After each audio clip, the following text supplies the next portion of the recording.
Hi. I think I want to make up a song, but I don't actually know what I want to do just yet, so I'm in a car. Brian's car. On an adventure drive. I don't know. I pulled over and just felt the need to exist here.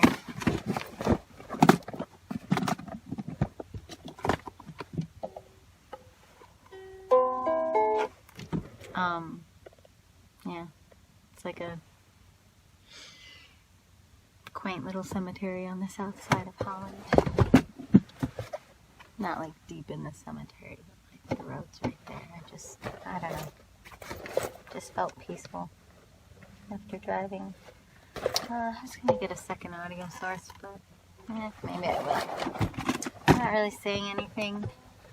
I think I almost have too much on my mind to know what to say. It's been a really weird week.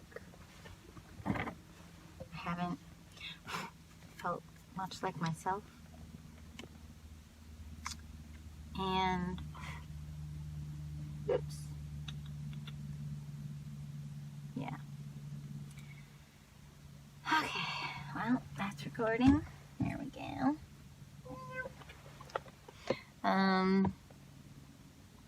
Yeah, there's a lot going on. I know I just posted a video where I talked about not feeling comfortable in my skin, wanting to lose like 30 pounds, and how those types of thoughts have affected me living in an era and an area, both, that celebrate, not just celebrate fatness, but like celebrate loving yourself and being where you're at. And it's sort of like I want both things to be true. I want to feel a little more comfortable in my skin again and healthier.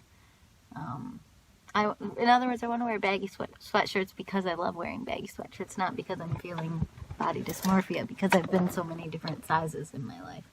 I don't know. I think there's a middle ground that makes me feel the most myself. Part of the reason I like being heavier is because I don't like being a sexual object, and I've needed to talk about that, and I haven't been willing to share that in videos or even with most people I know. But the results of so much trauma, including sexual trauma, is that I don't like being aware of anyone ever being attracted to me, which is ironic and or just weird then, funny weird, I don't know, that I put myself out there so much. But I put myself out there this much because I have a lot of ideas and heart and spirit that I want to share with the world, and you kind of have to use the vehicle you've been given, the body you have, and the mouth you have. And it's like, my music back when I lived in Chicago had a sort of sexier element to it, so that is partly why I think some people don't understand the different direction that I've gone. Some of that was a lot more like what would be considered commercial sounding. And this is what I do now, is a lot more like listening to, like, I don't know, someone sort of said it creeped them out, my gentle sound, like listening to a ghost. But I like to think of it more like a spirit, but who knows. I definitely have felt in my life like there have been chapters where I felt like there's a belief system in a particular culture that I don't remember right now. I have a guess, but I don't want to say the wrong one. So there's a belief system in another culture than my own that believes that during severe trauma, souls like leave the body and just kind of float above the body, separate from the body, because they can't reconcile or heal. Maybe the person isn't willing to try to heal. And after I heard that, not only did it feel true, but I started to become aware of how disassociated I feel from my own life all the time. And this was years ago, and I started really working on it and praying about it and reflecting on it, meditating, trying to really get in touch with my own spirit. And sure enough, I did start feeling, it's sort of like how some therapists will suggest you like dialogue with your inner child. I started feeling like I was dialoguing with my own soul, and it wasn't willing to come back. So it did come back, but that's partly, I think, why the last couple of years I've had a lot of intensity that some people haven't expected from me. It looks a lot more like who I looked like when I was in elementary school. Very intense, very confident. It's just who I was in elementary school mixed with my traumas, as, whatever traumas that I lived through and endured, and then there's a lot of them, but they piled up, and a lot of them happened when I was in the midst of disassociating from a previous one. And I think that's why trauma piles up and why we keep attracting more of the same, is because I wasn't even processing that thing. I was just acting out an autopilot life of that thing, and then, going onward like a ghost robot, and then attracting more of that thing, and getting more and more and deeper trauma and deeper into the results of living amidst all different kinds of traumas. And it's just like, and therapy didn't fix it for me, in the regards that I think some therapists will tell you, like, push pause and just really dive into therapy and don't live. But you literally can't just not live unless you go to like a 24-hour kind of program. So I would go to therapy once a week and then proceed to have to be in my life and make money and pay bills and exist. And so sometimes therapy made it much worse for me, because therapy 1 hour a week was telling me, like, let's deal with this. And then, now look at the time. Now go somehow deal with your whole life. We just undid this thing, this wound. We just opened it up, stirred it around, and in the last 5 minutes, I'm a professional and I had the wherewithal to, like, put it back on. But, like, do they think I'm an idiot? Like, no offense to therapists, but, like, I'm not an idiot. You can't just put it back on for those last 5 minutes and expect anyone to just go be okay and be functional. Like, there's a wisdom to children. There's a wisdom to not just trauma survivors, but life survivors, all of us. There is an innate wisdom that takes experience and frames it however you need to frame it to survive your circumstances. So that's why a lot of children who've been through really awful things often have a great strength and resilience. So those are like made up systems by children, and yes, some of them don't serve us in adulthood, but like the challenge with therapy, therapy mixed with tons of other things did end up helping me. But the problem with like a therapy only solution is that it often puts so much doubt into the mind of the person that invented those systems that now those systems stop working. So whatever coping tools I invented as a child, once you draw to my attention that I'm using them, now they don't work very well. So I went from being a highly functioning person with a lot of trauma to suddenly being highly unfunctional within the course of only a couple of years. And that was in my early 20s. Because in therapy, which I had always resisted when I was recommended it when I was in my late teens and early 20s, I resisted therapy. It's like something in me knew this is going to undo me. It's going to undo my ability to barrel forward towards success. It's going to undo my ability to keep building this resume. It's going to undo my ability to just show up and do the work. A lot of the movie I was working on, Were the World Mine, they kind of bore the brunt of it. I was going through some of the worst trauma healing, trauma excavating is a better way to put it.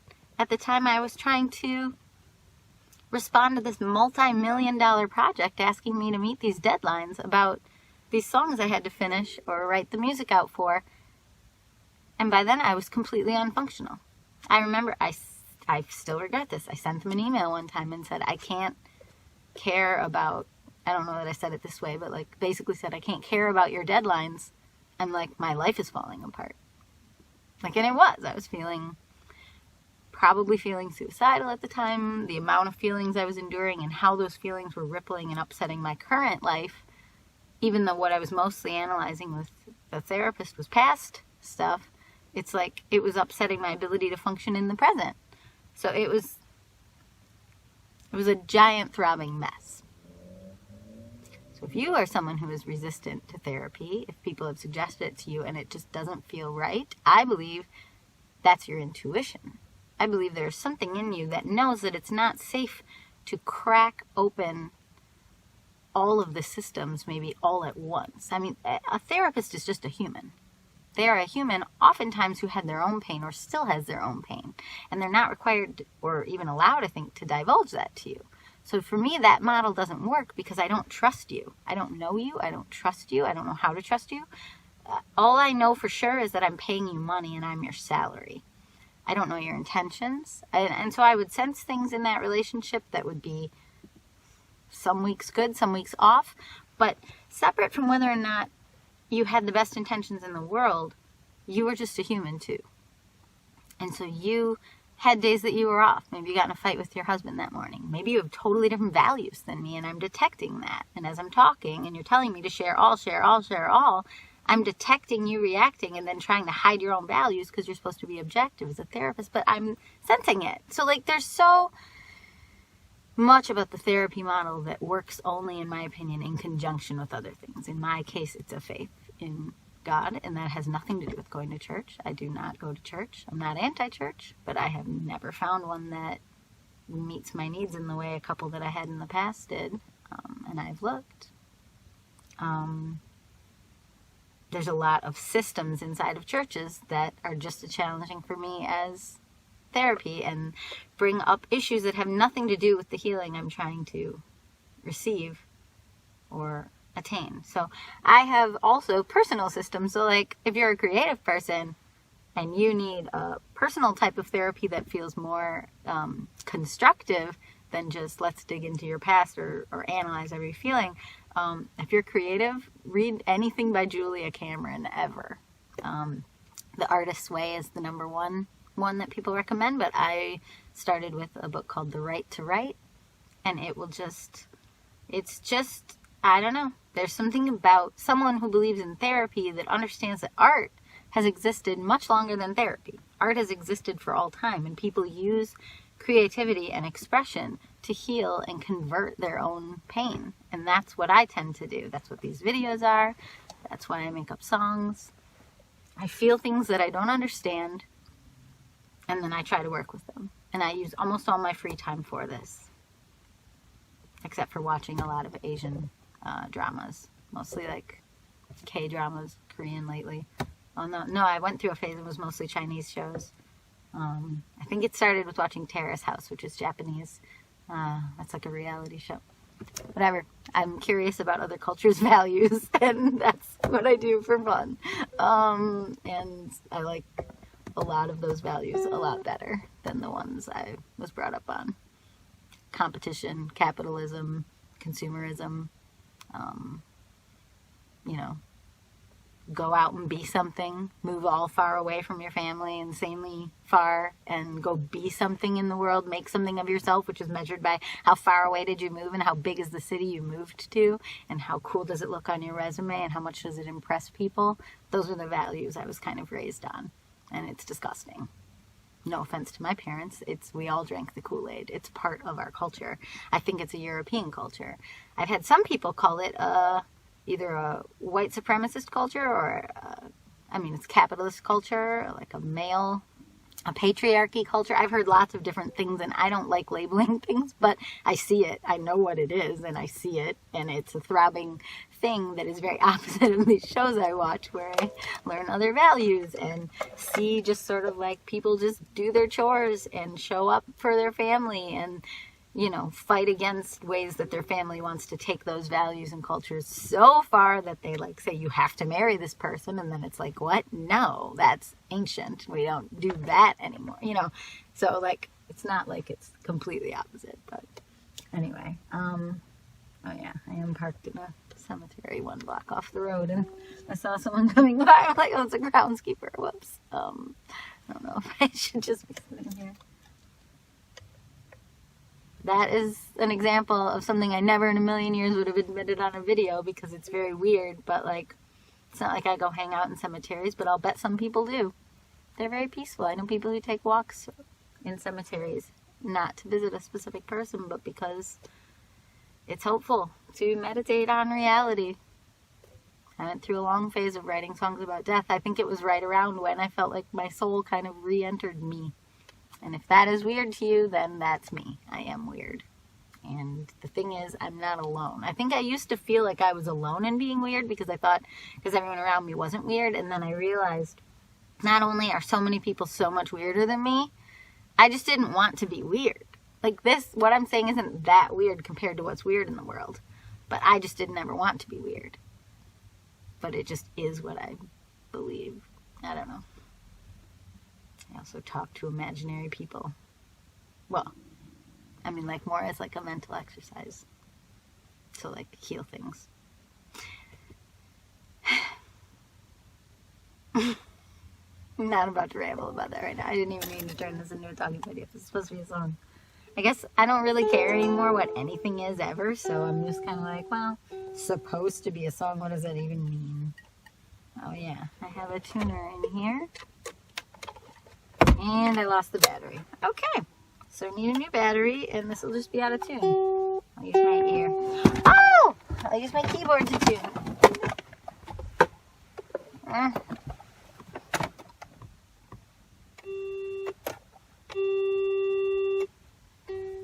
I like it flat.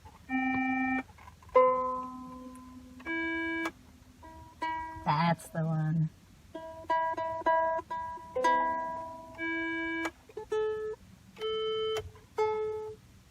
A little bit. I think that's better. That seems good enough. It's definitely a little flat, but I like a little bit flat. I think it's soothing. Here you go.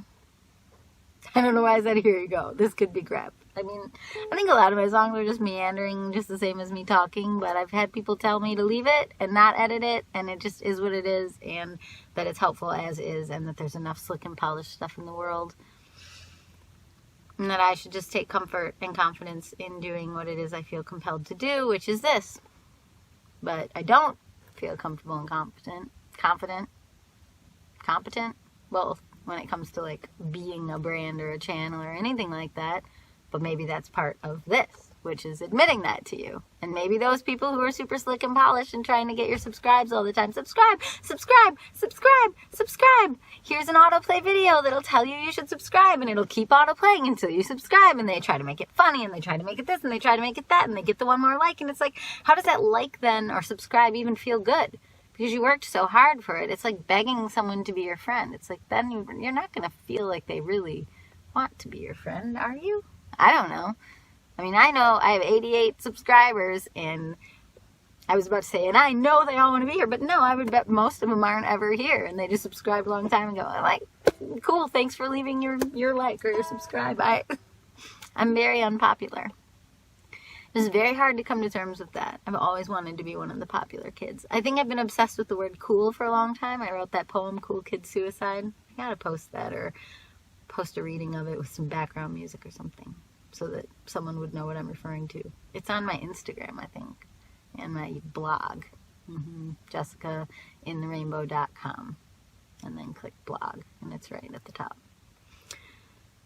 But I don't think I've wanted to be cool. I think I just want to be popular. And I think that's the same as this obsession with being liked. I think when I was a music director, when I was 19, 20, 21, and I was working with big groups of like 50 to 100 people, and I was really good at getting everyone to learn all the vocal parts really quickly, and then good at playing the piano and accompanying their show, and I could do it in a laid-back, effortless way while being funny and snarky and get all the parts really good, then of course I became popular. Because people were like, ooh, she has a skill that serves all of us. And then everyone's telling us how great the show is. And it's because she used this skill. Like, of course everyone liked me during that. I was helping everybody. I was helping everybody fulfill their dreams. That's very likable. So I think that's my only chapter in my life, other than elementary school, briefly, but really not much. It's the only chapter in my life where I felt like deeply popular. It was with Racine youth players. And I'm sure not everyone liked me, because I was kind of a diva about it sometimes, like getting the parts right, like 4-part harmonies, and I was like boom, boom, boom, really fast. Sometimes I music directed and directed shows, like at the same time. I was very intense and gave long notes and corrected everything, and I was very alpha, like on that kind of, this is before, like I was saying, I was a very successful, success-oriented person, A+ student, MFA, all that, until I sort of started doing my trauma healing. I'm not kidding how much it will change you if you do this. If you go down a therapy chapter without the right supports in place, and you don't have the right therapist, and you don't fully trust them or what's going on, and you bring up deep things from your past, and they undo all of your usual defense mechanisms, you could end up like me, and plus reading a lot of like Taoism and questioning the concept of success in the first place. You could end up like me, where you have this massive list of successes and you think you're climbing some sort of ladder of who knows what, and then become somebody who's mostly unfunctional and can't manage these types of big successes anymore. Like, it's weird. I don't know. It changed my life Probably for good. I like my new music. I like who I became. But those 5 to 10 years were really painful of working through all of those emotions and finding supports. I said I'd write a song. Anyway. That's not the right key. Ugh. Nope. This does not sound good.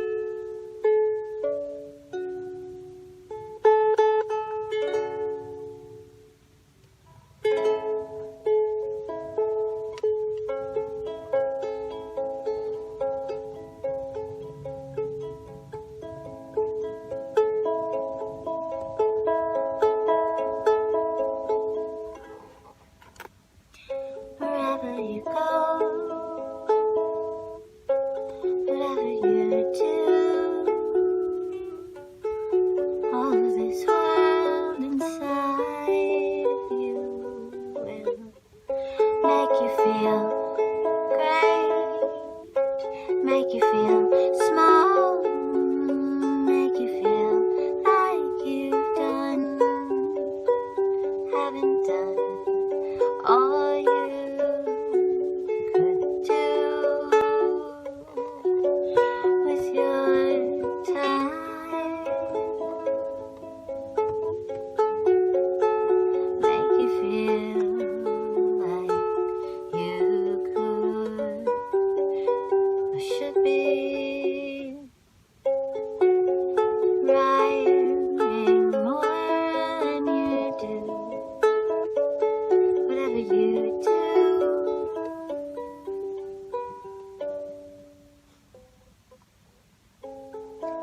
Maybe it's late, maybe I'm bored.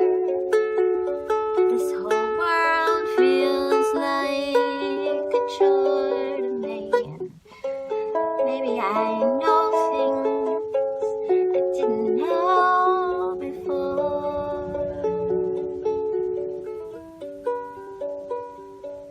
And maybe I closed all the right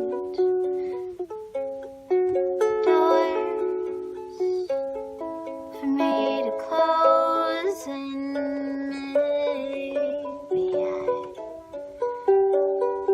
settled into living life like a ghost, and now I can't see another way to be, and why be anything at all when we're all going to the same place,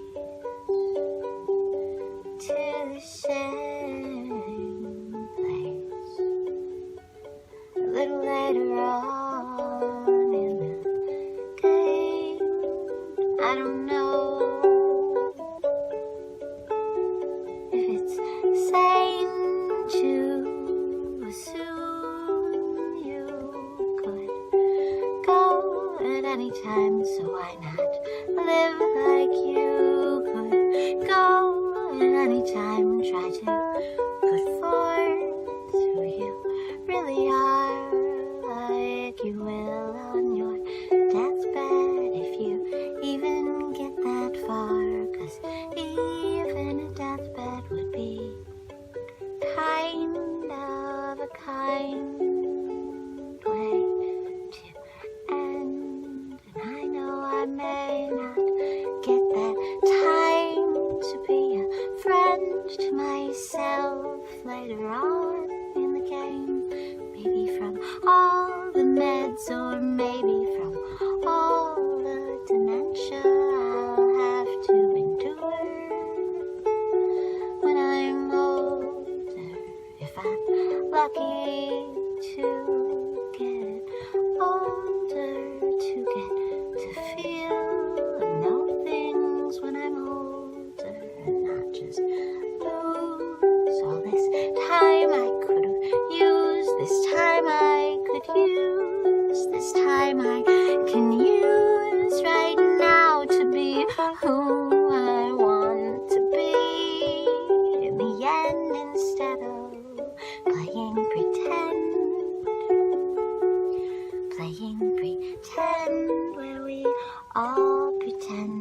there is some ladder to the sky when it's really a ladder to a piece of the pie where we get to live a lie that says we're kings and queens making money from time, but that money is just time that you wasted believing the game and getting the prizes like money and fame. They're just prizes you eat, they're just prizes you wear, but they all will decay or be left down here when you're gone and you're nothing except what your heart was to all of the friends who wanted to hear you, to all of the friends who wanted to be near you, to all of the friends who were waiting to hear from you. So please call your mother if your mother is kind or even kind of kind. You can learn her a kind of kind. And please call your father if your father's a friend or even sort of a friend in his own way. Or teach them how to be your friend. Tell them how to be your friend. Tell them what you need to be okay, and let them feel the way that makes them feel. It might not be great, but let them learn what you need. Now that you're not a seed, you can grow here. You can grow here and bloom the way you need to bloom. And I learned these things from two people. They don't come from me, 'cause I've been frozen in time. I've been scared my whole life, but these people learned to thaw me out. And I'll love them for my whole life, 'cause they knew what I was about. Or if they didn't know that, then they let me be what I was about until they saw what I was about. And I couldn't live without them. Well, I could, but I wouldn't be myself at all. I'll love them to the grave. Their graves are mine, and I'll keep giving my time to the people who took the time to see me when I was frozen or small. And I'll keep trying to heal it all in myself, and then in them, and then in the people around them who can heal the people around them, who can heal the people around them. We can heal the people around us by listening and believing we don't know much at all. By letting them heal us, they can heal themselves. Maybe, I don't know, I'm just saying words 'cause that's what I do. But I love all of you, all the people around who believed it was worth it for me to heal, for me to stick around,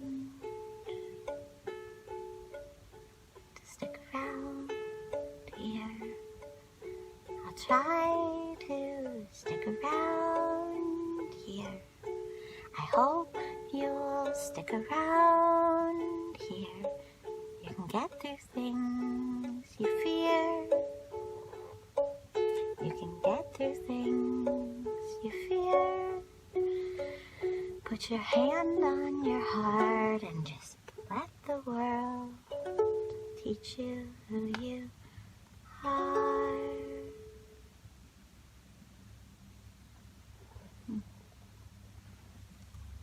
Started hurting my hand at the end. Alright, I should continue on my driving adventure. Thank you to this cemetery for reminding me how mortal I am. Thank you to thoughts of trauma and being frozen for reminding me that time is currency and I can use it. That's Driving Adventure Day Part 1. Bye.